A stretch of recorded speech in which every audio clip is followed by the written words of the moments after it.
ঠিক যখন গোটা দেশ আহমেদাবাদের বিমান দুর্ঘটনার রেস কাটিয়ে উঠতে পারেনি, ফের দুর্ঘটনা আকাশপথেই। এবার শোকের ছায়া কেদারনাথে। পুণ্যের যাত্রা এক নিমিষে পরিণত হলো মৃত্যু যাত্রায়।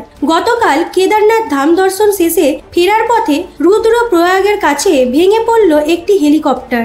হেলিকপ্টারে ছিলেন 7 জন, একটি শিশু, 2 মহিলা এবং এক প্রাক্তন সেনা পাইলট। আর এই দুর্ঘটনায় সকলেই প্রাণ হারালেন।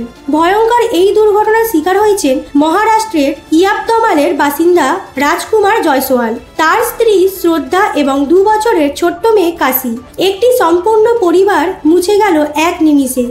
উত্তরপ্রদেশের বাসিন্দা বিনোদ দেবী এবং তার নাতনি ক্রুস্তিও এই মর্মান্তিক ঘটনায় প্রাণ হারিয়েছেন আর ছিলেন এই হেলিকপ্টারের পাইলট রাজস্থানের জয়পুরের বাসিন্দা রাজবীর সিং চৌহান।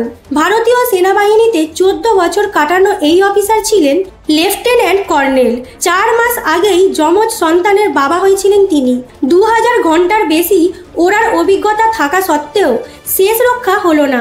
দুর্ঘটনার মূল কারণ হিসেবে প্রাথমিকভাবে উঠে আসছে খারাপ আবহাওয়া ও দৃশ্যমানতার ঘাটতি। তবে মৃতদের পরিবার স্পষ্ট অভিযোগ তুলেছে, এই দুর্ঘটনার জন্য দায়ী প্রশাসনের গাফিলতি। এবছরের মে মাসে শুরু হওয়া কেদারনাথ যাত্রায় 8 দিনের ব্যবধানে দ্বিতীয়বার দুর্ঘটনার কবলে পড়ল তীর্থযাত্রীদের কপ্টার। এই পরিস্থিতিতে প্রশ্ন উঠছে, পবিত্র যাত্রায় কি আর নিরাপত্তা নিশ্চিত নয়?